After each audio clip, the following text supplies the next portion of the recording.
నీ స్వామిని చూసి పద్మావతి ముందుకు వచ్చి చిన్న పోయిన పతినే కాంచి చిరుకోపముతో ఇటులా పలికే ఏమిటి అక్క ఇటు వచ్చితివి మతి చెడి నీవే పలుకుచుంటివి స్వామిని వదలి వెళ్ళావంటూ తెలిసే నేను వలచితిని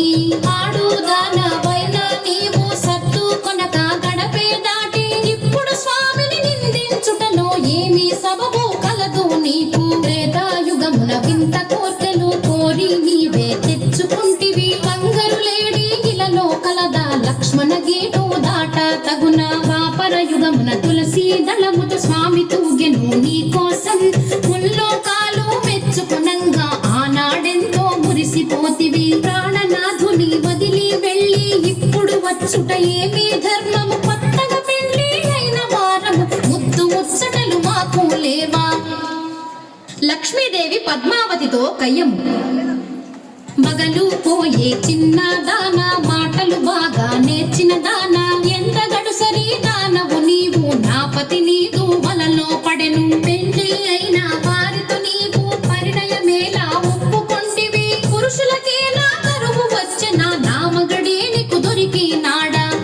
పద్మావతి లక్ష్మీదేవితో కయ్యము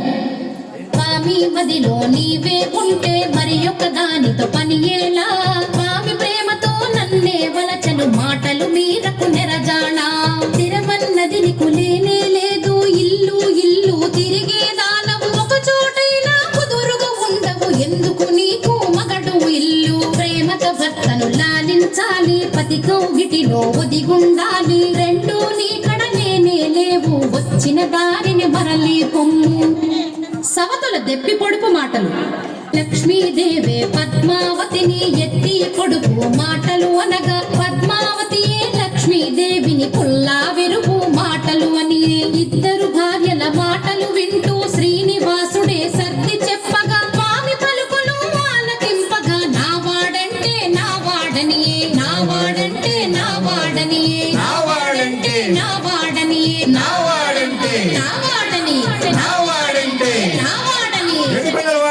వెంకటరమణ గోవింద గోవింద